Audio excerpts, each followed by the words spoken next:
Good morning, everyone. Thank you for being here in our classes. Our young people are studying the dangers of drinking alcohol. It's sad that we have to teach those things in our country, in our churches, and our life, because alcohol is not considered a drug, is it? Mr. Biden's son can drink alcohol, and that's not a problem. But if he's on cocaine, that's a big problem in it to get a gun. So things that are legal doesn't mean they are lawful as far as the Christian life is concerned.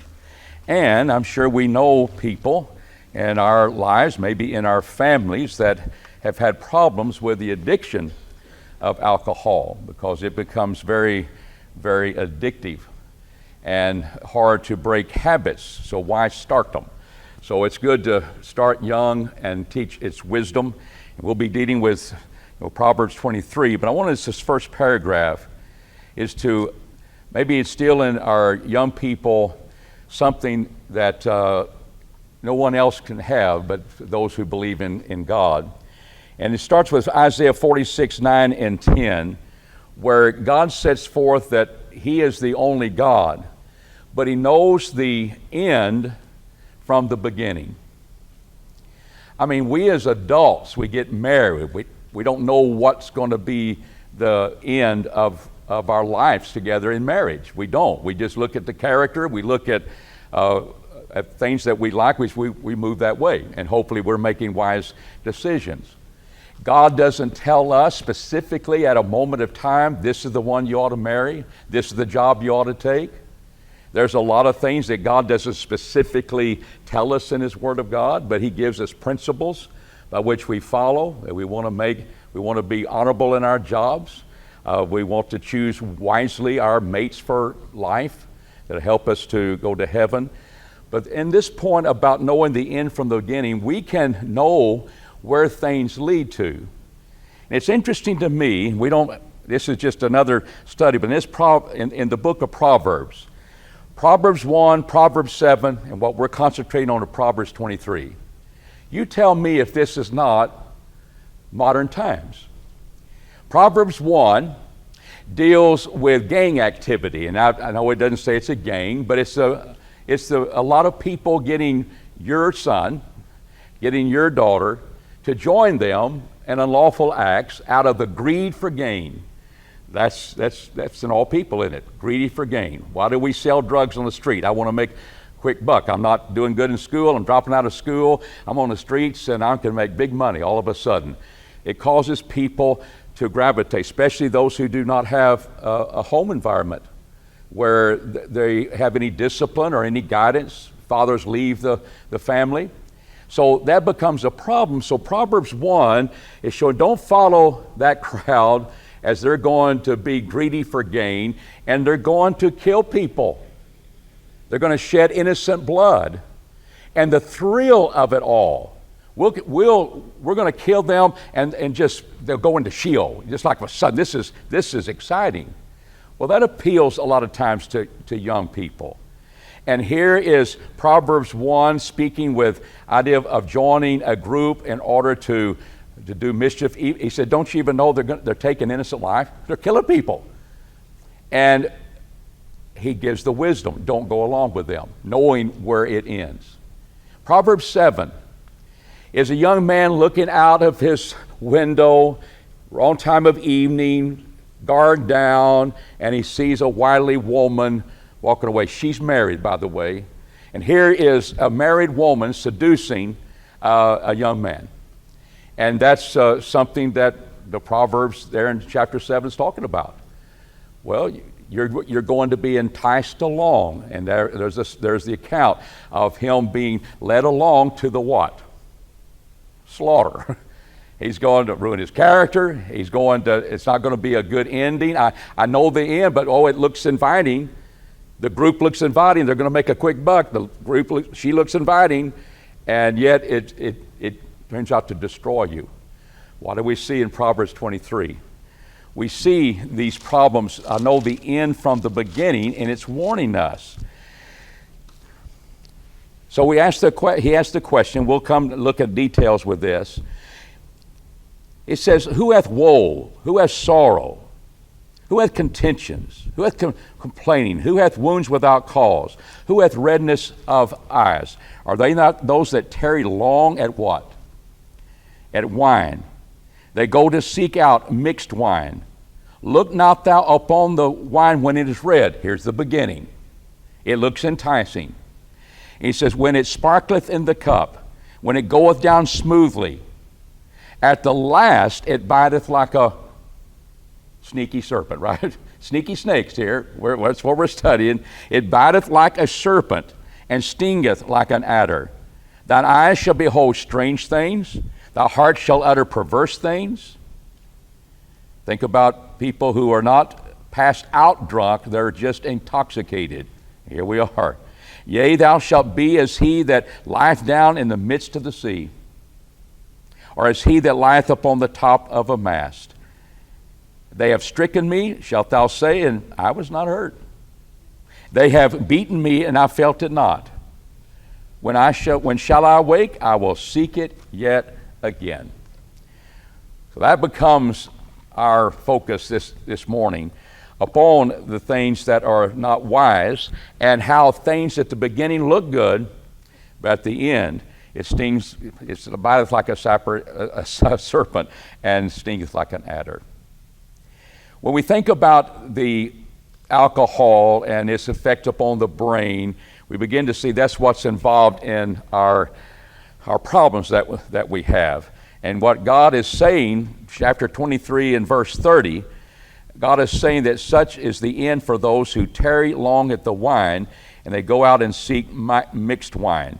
Proverbs 23 and verse 30. What do we know about how Proverbs, and even in this chapter, did you have to drink a lot of wine in Bible times to get drunk? Are we aware that it would take a lot of it? Why do you think that's true? Did they have distilleries then? That's where we pump up the alcohol, don't we? We have distilleries. They didn't have that. So they had the natural fermentation of the sugar, juice from the grape, hitting the air. That's why wine in the cluster, it can stay protected, and it's not going to make you drunk because it's away from the air. But when air hits it, it becomes the process of fermentation, and it can only ferment as much of the sugar you have in the grape. And in the area of which we're looking at in Bible times, they begin to realize just how much alcohol content could be made, and it's very low. It gets to the areas of where the alcohol content of beer, we're speaking about, that they could have, and lower than that. The point is that you would have to drink a lot of that, of fermented grape juice, in order for that to take place. And therefore, that's why it's connected with gluttony. You tarry a little bit, have 5 shots or 3 shots, and no, you tarry long at the wine. Look at verse 20 of chapter 23. Be not among the winebibbers, there's your drunkards, among gluttonous eaters of flesh. There were their feast, that they would eat long time, stay long at the wine. They're gluttons. And that's what we're seeing, tarrying long at the wine, was that. Well, you could drink a little wine. Well, what's the wisdom here? That's the point. We can social drink. We'll talk about that in a moment as a Christian. But it's also assuming that the world at that time had no way of delaying and not allowing the grape juice to ferment, or to accommodate for that. And I'll take you back in this paragraph here in the history of the Greeks, for example. In the middle of this, water sometimes, it was distilled, it was mixed with water. Look at my second point in that paragraph.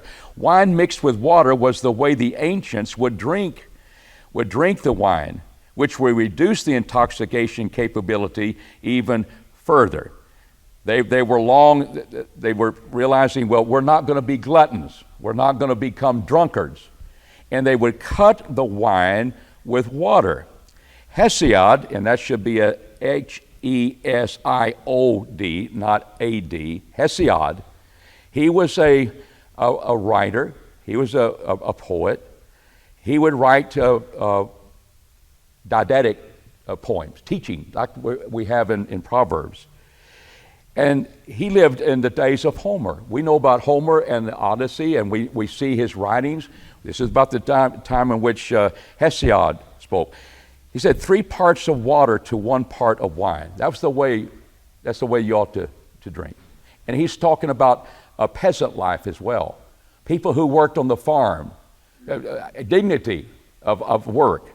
You would do 3 parts of water to 1 part wine. Nicocaris was also one who was a writer, and he was involved in helping those who were with Augustus, teaching them some things that they needed to know. And it was 5 parts water to 2 parts wine. Aristotle, who lived in 384 BC, reveals wine as a big, thick syrup. It was contained in the scrapings of water out of wineskins, for example. It was contained and to dissolve with the scrapings in water. The alcohol content would be reduced even further than what it naturally could produce in order to cause the fermentation not to be as effective. And people don't, so they drink wine in the Bible, so I didn't drink it. It wasn't fortified.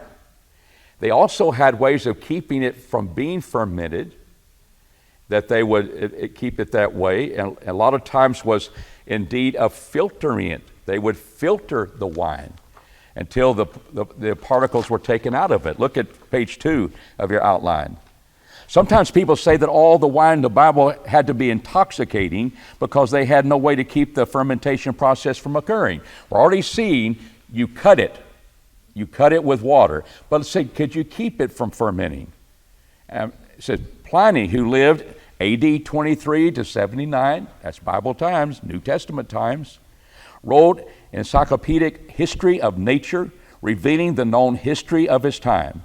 He reveals there was more than one method in keeping wine free from fermentation. They would keep it cold, but this is one we're looking at today. One way was through filtration.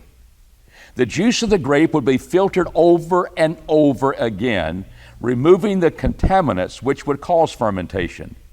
Regarding health issues, he writes, for all the sick, wine is most useful when its forces have been broken by the strainer. You got indication that's what they would do. The ancient Horace, who tells his friend Maecenas, and this is where Horace was a writer, and he would give information to Maecenas, who was helping Augustus make wise decisions. He said, to drink 100 glasses without fear of intoxication. Why? Because it was filtered and filtered and filtered to help it not ferment. Or we were in new wineskins that had not had air to it, and therefore it would be kept from fermentation. But once air hit it, or when you poured it out, it became an old wineskin, and fermentation would take place. And Jesus says those can break, can't they? He used that as an illustration of life around them. So there were ways of keeping it fresh grape juice.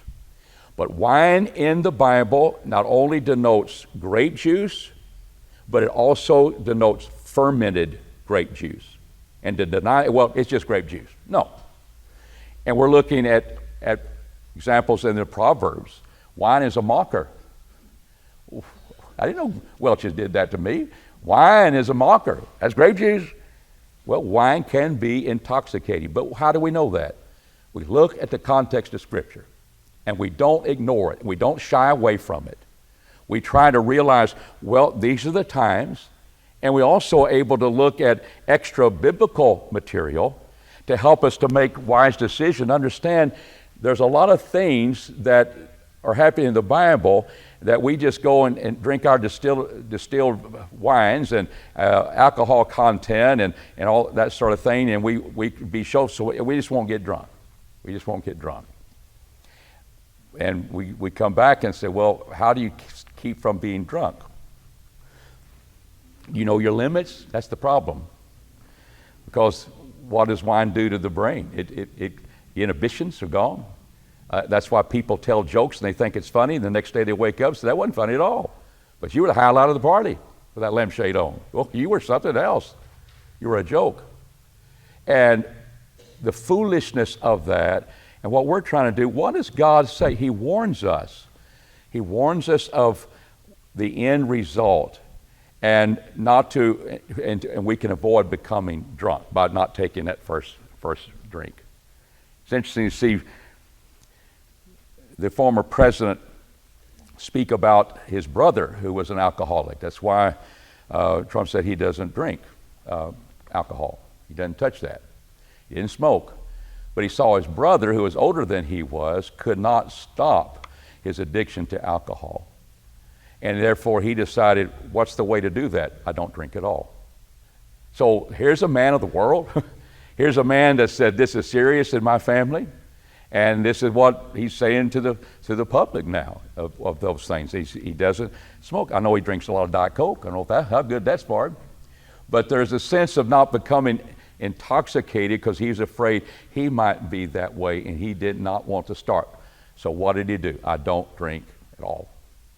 And being a teetotaler, we hear that sometime, is pretty wise.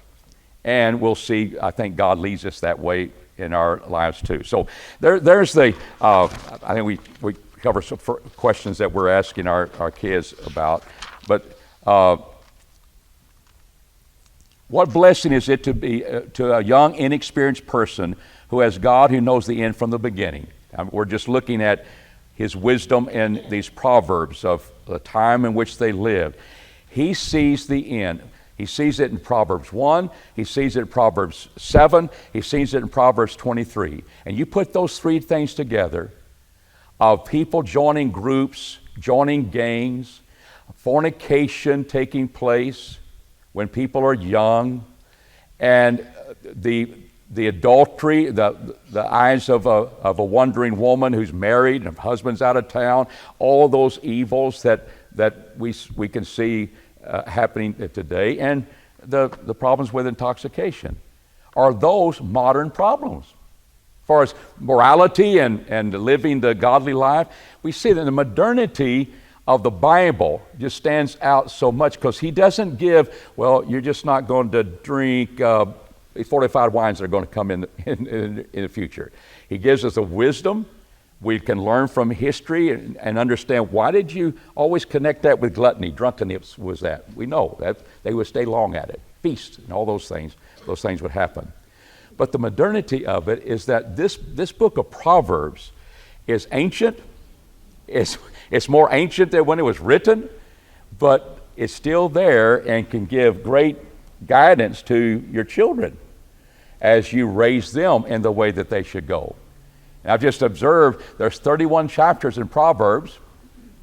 A lot of our months, have 30 days. We have months that have more than just 30 days.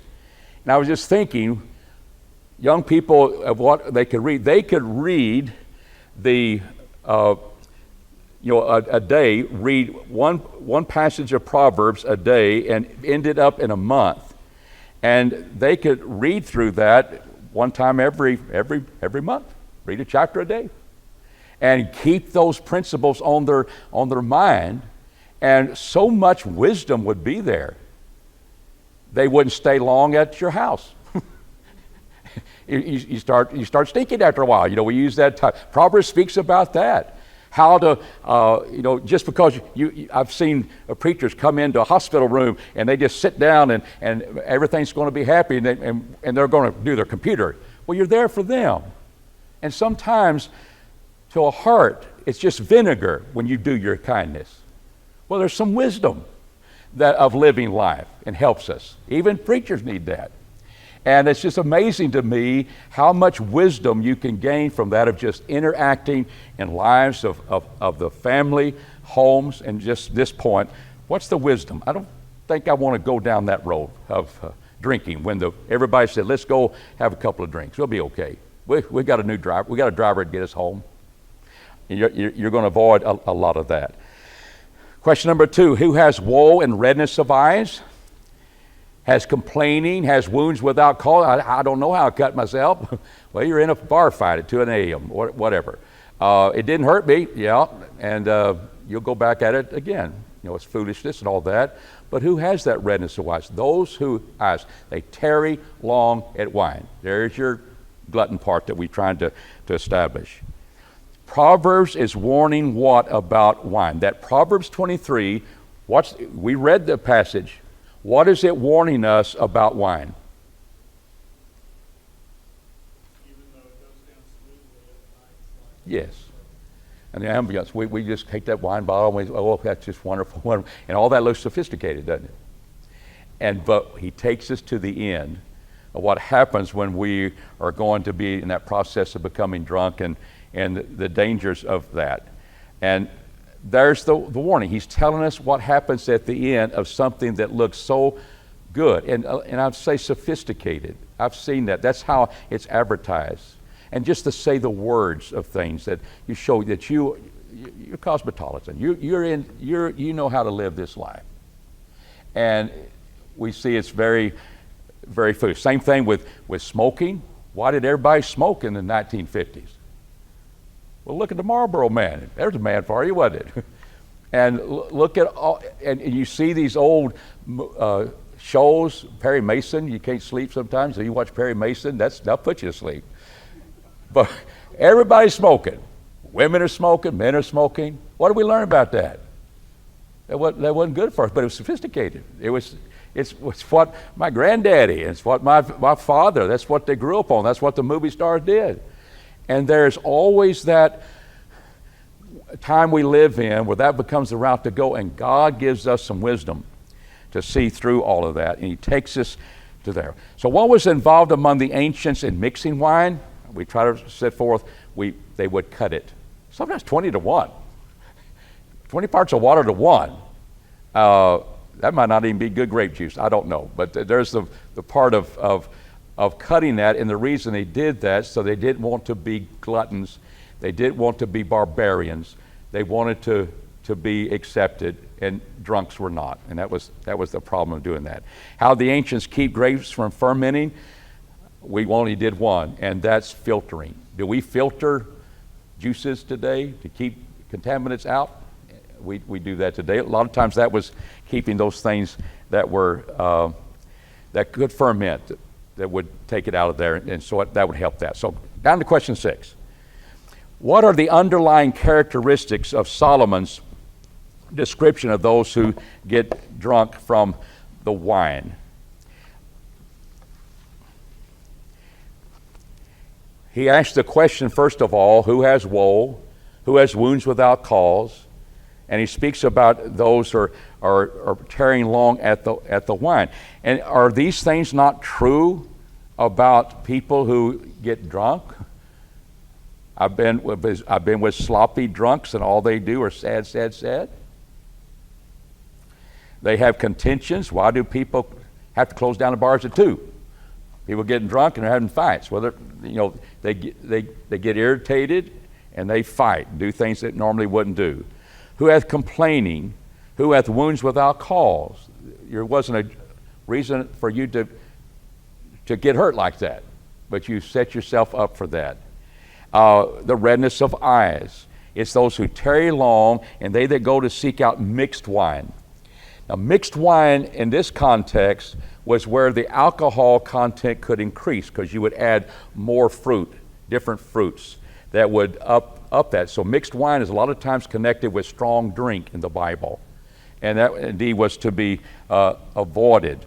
It was something that may be for people who were on their deathbed to deal with pain. A lot of uses for that. But that's the part that he's looking at that would because this is what's happening. And we can see that's happening with alcohol today in a lot of alarming ways as well. Then he gets the characteristics of this. And I want us to see in two areas of here where he speaks about the effects of the alcohol on the brain. We're seeing from what we see today is that you can take just a few drinks of beer and so forth, and it will affect your reaction time behind the wheel. You get DWIs, all these things. You think you can do this, and all of a sudden you're not reacting as well. You wave across the road because you're not seeing things as well, or you see things that are not that you behold strange things. And the heart shall utter perverse things. Why is that? What's effects are happening? What has the alcohol done to you? I was in a meeting in Kansas City area, and we had during that meeting, young people came, and we talked about social drinking, and we had a good group. But there was an elder that I knew. I didn't know a lot of his past, but he wanted to speak, and so we had a moment with that. But he lived the life where he was an athlete, he was very popular, and he lived a worldly life at one time. And he talked about the effects of drinking upon him and how he used drinking to lessen the inhibitions of young women that he wanted to be with. And he realized that's what happened. You take away their inhibitions. He's a popular guy, good-looking guy, scholarship in for basketball, but he lived that life, and he realized how horrible that was, but the effects were real. And he was warning them, don't go down that road. And I thought it was very effective because he was a well-respected man at this time. But he talked about that past. And we live our lives and we make changes, and he changed in the right way, but the reality of connected with getting drunk was there. It takes away your inhibitions. It takes away your ability to react in a safe way behind a car. That's not wise, is it, to get yourself in those positions? And why do people now today, well, I'm going to be a responsible drinker. I'll have somebody to always drive and get us home. Therefore, I can be social drinking. We'll get in that in just a moment. But there's what he's looking at. God is looking at, and it's been the same thing in the Old Testament as we see today. And your heart will utter perverse things that you wouldn't think coming out of your mouth. You don't have inhibitions any longer. There's no filter on you. Verse 34, yea, thou shalt be as he that lieth down in the midst of the sea. What's the first thing that comes to your mind when that happens? What is he saying about that? What decisions are you making? They're foolish, aren't they? They're foolish. And why would you put yourself in danger, don't you? Needlessly so. So why would you want to lie down in the midst of the sea? Because that's not wise. Let's get on the top of a mast of a boat. Get your little sailboat. You get up there on the top there, and you're drunk. You're not going to be doing too well up there. Notice the depths and the heights, literature of the Proverbs and the wisdom and the songs and the poetry that takes you to contrast. Both of those are very dangerous, aren't they? So don't put yourself in that, David.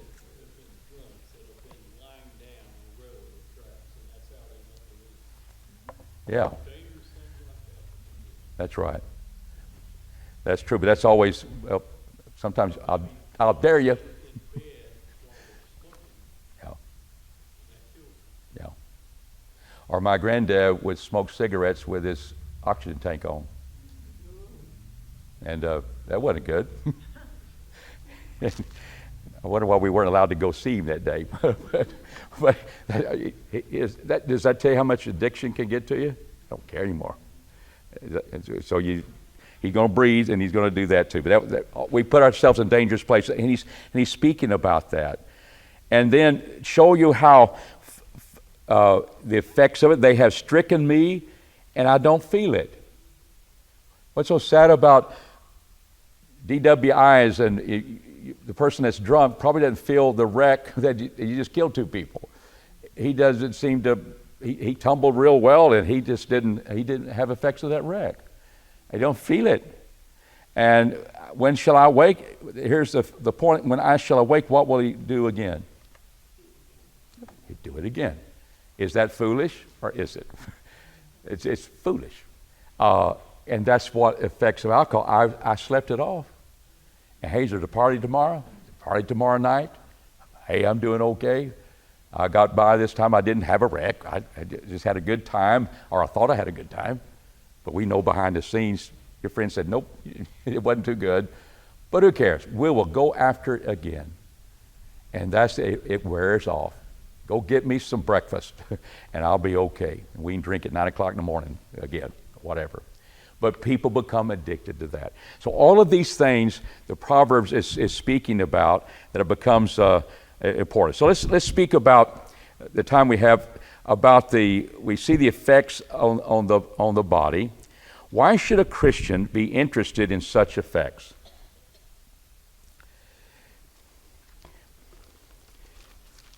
Why should we be the effects of alcohol? Are we supposed to be caring about our bodies and how we should use our bodies to the glory of God, and how we should avoid things? Look at 1 Corinthians, the 6th chapter, in verses 12 and 20.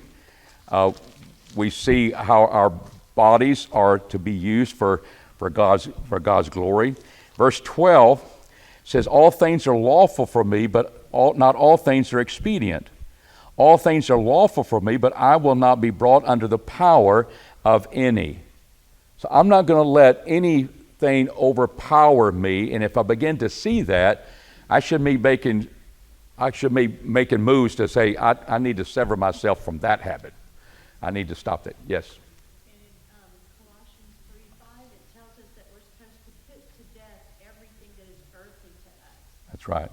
Put it to death, and it's all idolatry. The wrath of God is coming. We once walked with him and put them away. Okay. We're supposed to put those away so that we can seek the righteousness of God. And that's a good beginning place to realize I got to kill it. You know, we sometimes have verses that mortify your flesh. Well, it doesn't mean tear up your flesh, but it means to kill those desires that we have that are ungodly. Because the desires are good, but that desire at this moment and that item, I need to sever myself from it. And your point is to kill it. Do we have to kill evil desire? So what do we eliminate? We eliminate pornography. We eliminate movies that are going to lead to that suggestion. We're going to separate ourselves from those things.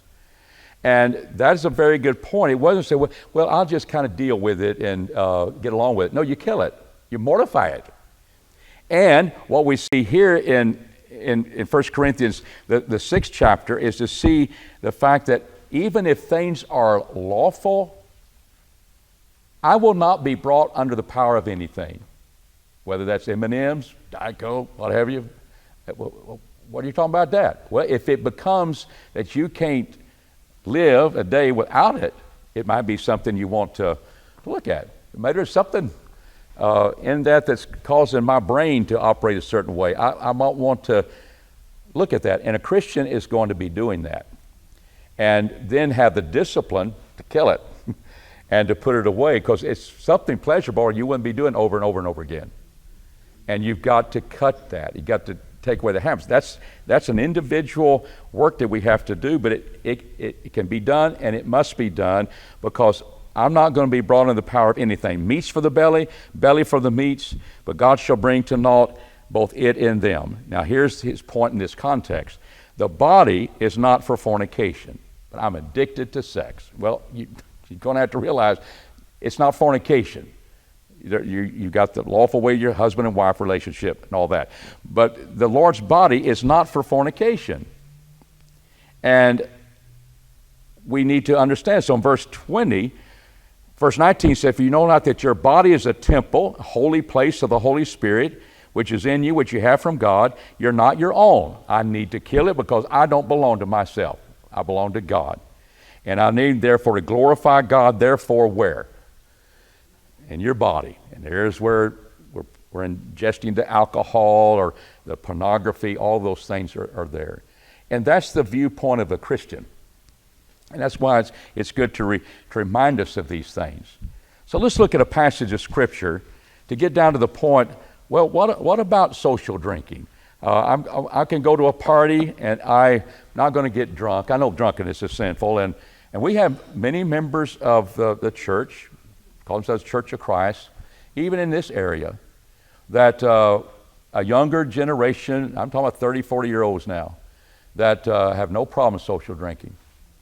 We have churches sometimes that say our elders don't drink, but we're not going to draw lines of fellowship to those who want to. They're getting to that point. And I want us to see what the Bible speaks about in here in 1 Peter 4, because here was we're not running down the streets. I don't know anybody with torches giving honor to God Bacchus, the god of wine. I don't see that. You? But that's kind of what's happening here in this context. They would do that. And apparently here were people who had become Christians, and they used to do that too. But what do? We're not going to do that anymore. And here's the drama that happens. He said, verse 3, for the time past sufficed to have wrought the desire of the Gentiles, and to have walked in lasciviousness. There's no limits. I've got no barriers here. I can fulfill all my desires. Lust, wine bibbings. For our benefit, that's your drunkenness. That's the word that we're seeing here of overflowing. Wine bibbings, bubbling over of wine on that next page, paragraph, the first full paragraph. And you see the Greek word. That's condemned. Revelings and carousings. That word carousings is the word denoting banqueting or drinking parties where we're just drinking. So these people are marching down, they're half drunk, let's put it that way. They're feeling no pain, they're celebrating, reveling, loud speaking, all of that, not inhibitions, they're drunk, but he condemns drinking parties.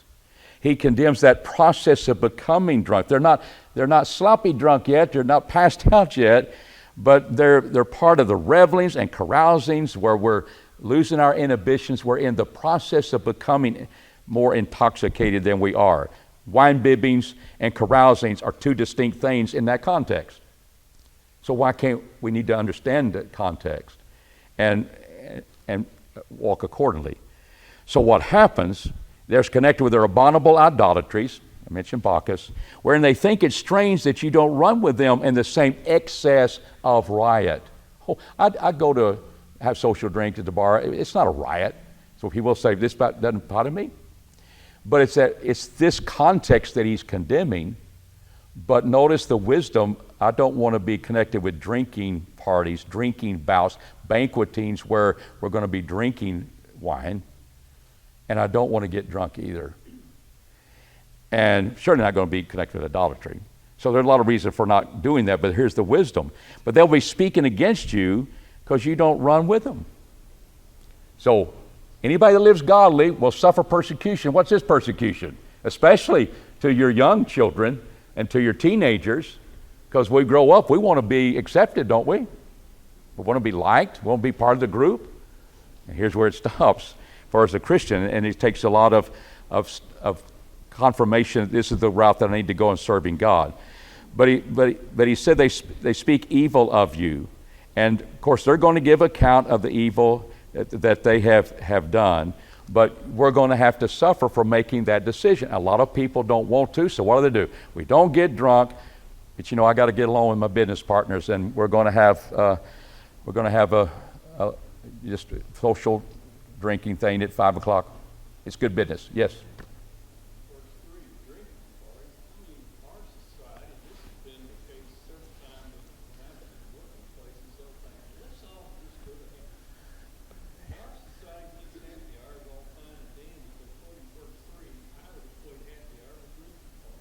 Well, it is. It's 5 o'clock somewhere. So let's go. That's right. So that part we look at, but look what our young people are doing in college today, universities. Look at the next paragraph. Today, some young people participate in binge drinking, don't they? And which Proverbs definitely helps us avoid. Such games as 21 for 21. What's that game? Our higher power. They're played among recreational binge drinkers, drinking 21 shots of alcohol to celebrate your what? 21st birthday. Some of them don't survive that. Or taking a shot of beer every minute for an hour are deadly games played by some young people seeking thrills. Researchers find that 41% of binge drinkers engage in unplanned sexual activities. Leads to inhibitions in sexual activity. 12.7% report getting in trouble with the police. Again, judgment and inhibitions are adversely affected by the drinking of alcoholic beverages. The young, despite their invincible attitude, bulletproof, whatever, are not immune to the devastating effects of alcohol. Intoxication has led to fornication, drunk driving, premature death, causing many young people and their families to suffer needlessly. Again, Proverbs asks, who has woe?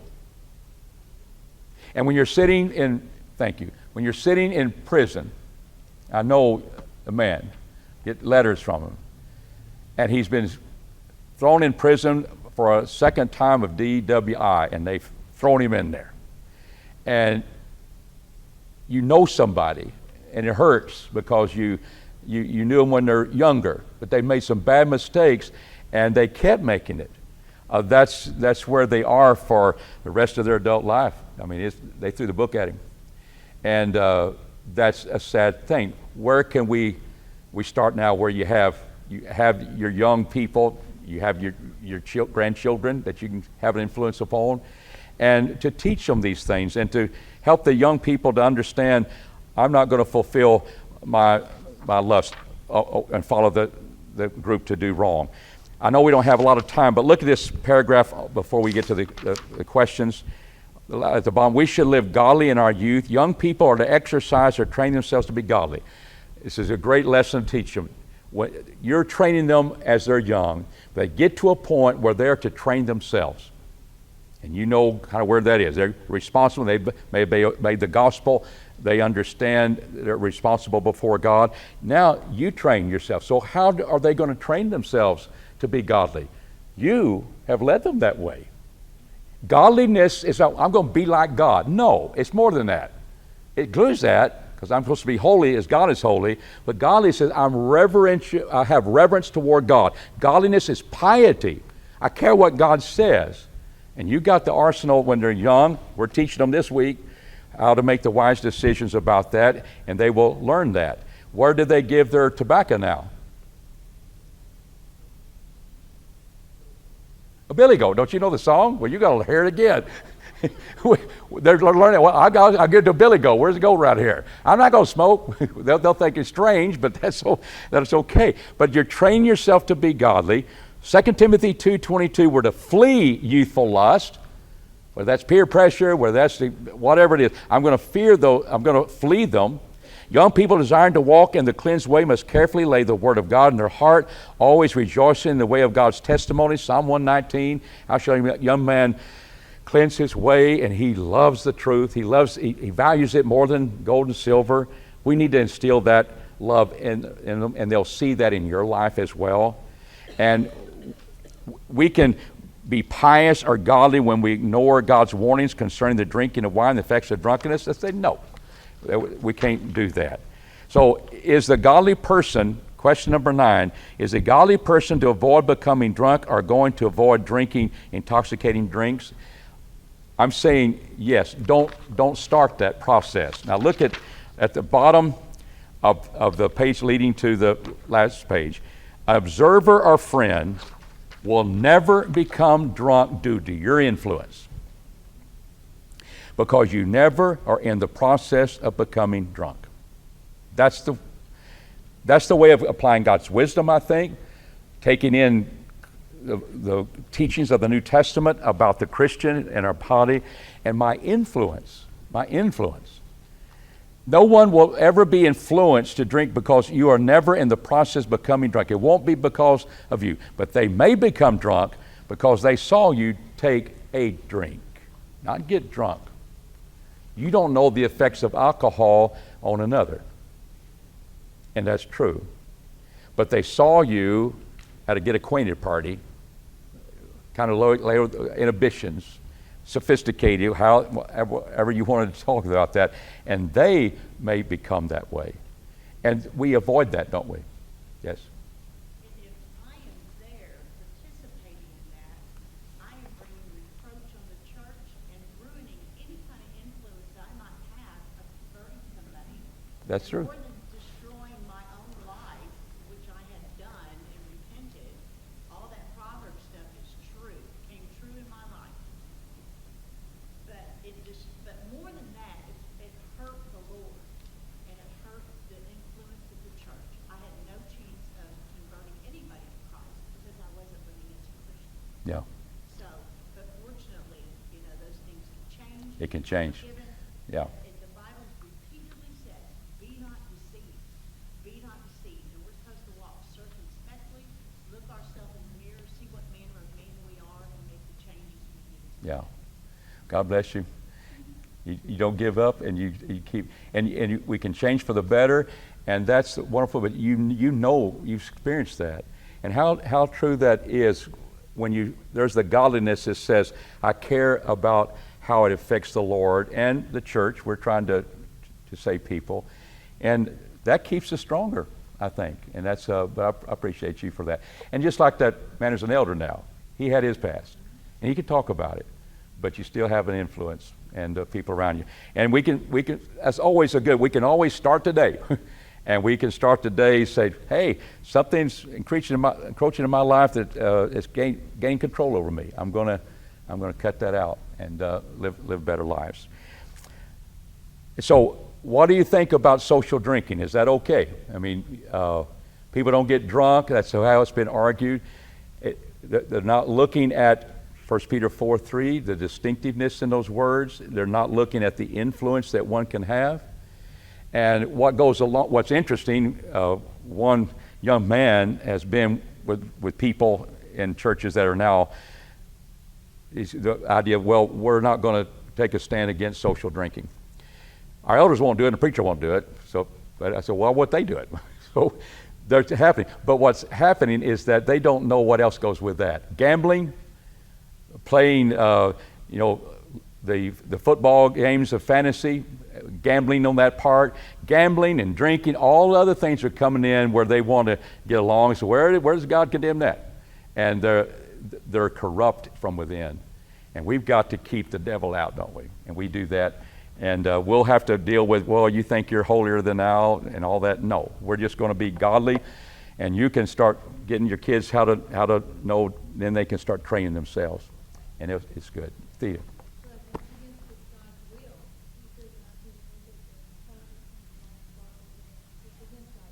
Yes, and the idea of caring about what God says is a great place to be, and we can read the scriptures and understand that. Okay, any other thoughts before we get to the next section? Okay, thank you very much in your participation. Wine in the cup, the wine in the cup. Don't be tricked by the wine in the cup. When you see it bubble, just remember God's trouble. So don't get tricked by the wine in the cup. Wine in the cup, the wine in the cup. Don't be tricked by the wine in the cup. Your body disappears and your mind will feel confused. So don't get tricked by the wine in the cup. Wine in the cup, the wine in the cup. Don't be tricked by the wine in the cup. If the drink you take will bite you like a snake. So don't get tricked by the wine in the cup. Please don't smoke, please don't smoke. Give your tobacco to a Billy Goat. Please don't smoke, please don't smoke. Give your tobacco to a Billy Goat. Please don't curse, please don't curse. I can't think of anything much worse. Please don't curse, please don't curse. I can't think of anything much worse. Don't drink booze, don't drink booze. Save your money, go buy some shoes. Don't drink booze, don't drink booze. save your money, go buy some shoes. Worship God, don't go around with a fishing rod. Worship God, don't go around with a fishing rod. Don't play the lottery, save up your money, go buy some pottery. Don't play the lottery, save up your money, go buy some pottery. Cut your hair, don't go around like a grizzly bear. Cut your hair, don't go around like a grizzly bear. Tiny bubbles in the wine makes big troubles for your mind. Makes a person brain go dead. And thanks the ocean is a bed. Drunk with wine is not our goal. But let the Spirit fill your soul. These tiny bubbles will do your heart all over and won't keep you out of heaven in the time. Fire on the mountain, thunder, smoke, and lightning, coming from the mountain of God. Gather now, assemble, hear their voice and tremble unto the mountain of God. Trumpet is sounding, God is calling Moses, come upon the mountain of God. Because the giant spoken, never shall be broken. I am the Lord your God. I washed my hands this morning, so very clean and bright, and gave them both to Jesus to work for him tonight. Little feet, be careful where you take me to. Anything for Jesus, only let me do. I told my ears to listen quite closely all day through. For in the act of kindness, such little hands can do. Little feet, be careful where you take me to. Anything for Jesus, only let me do. My hands are set to wash them about their work or play, to keep them out of mischief for Jesus' sake all day. Little feet, be careful where you take me to. Anything for Jesus, only let me do. Timothy read a scroll when I read the Bible. Timothy read a scroll when I read the Bible. Timothy read a scroll when I read the Bible. They are both God's word. So read the book, read it every day. Sing the songs so joyfully, then we bow to pray. Work for Christ, work in early morn. Work for him in bright noonday, work till night comes on. Go to all, preach the blessed word. Tell the story of the Christ, sweetest ever heard.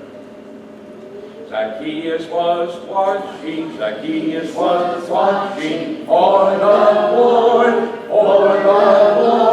being too short to see, he climbed a tree, Jesus looked up into the tree, there sat Zacchaeus among the leaves, come down Zacchaeus, come with me, I will eat at your house, good friends will be, was a little boy David down by the babbling brook. There was a little boy David, 5 little stones he took. 1 little stone went into the sling, and the sling went round and round. 1 little stone went into the sling, sling went round and round. Round and round and round and round and round and round and round. The little stone flew through the air and the child came tumbling down. Enoch was a man who walked with God. Enoch was a man who walked with God. He became the father of Methuselah. Enoch was a man who walked with God. Enoch was a man who did not die. Enoch was a man who did not die. He was 300 years and 65.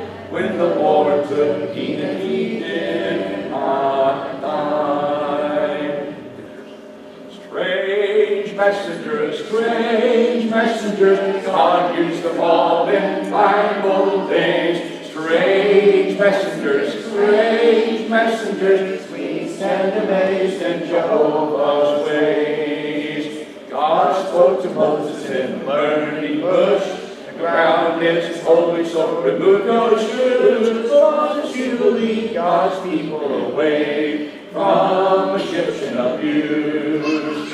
God spoke to Balaam through a donkey's mouth. He convicted him of sin and made him bow. Lord, he could curse God's people somehow. This God would not allow. Strange messengers, God used them all in Bible days. Strange messengers, we stand amazed in Jehovah's ways.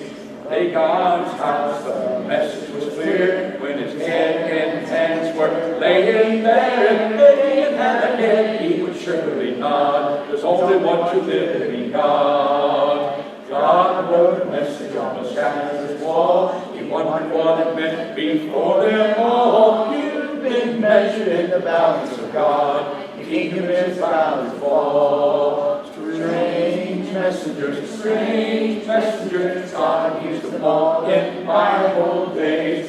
Strange messengers, we stand amazed in Jehovah's ways. You saw the vision of unclean meat. God said, "Be to me, a blessed Savior and us today. Go to the Gentiles and save." Strange messengers, God used them all in Bible days.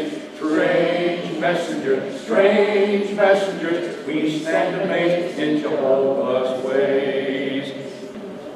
This little light of mine, I'm gonna let it shine. This little light of mine, I'm gonna let it shine. This little light of mine, I'm gonna let it shine. Let it shine, shine, shine all the time. Never let the devil blow it out. I'm gonna let it shine. Never let the devil poof it out. I'm gonna let it shine. Never let the devil blow it out. I'm gonna let it shine. Let it shine, shine, shine all the time. Hiding under a bushel, no, I'm gonna let it shine. Hiding under a bushel, no, I'm gonna let it shine. Hiding under a bushel, no, I'm gonna let it shine. Let it shine, shine, shine all the time. All around the neighborhood, I'm gonna let it shine. All around the neighborhood, I'm gonna let it shine. All around the neighborhood, I'm gonna let it shine. Let it shine, shine, shine all the time. Make it bigger now.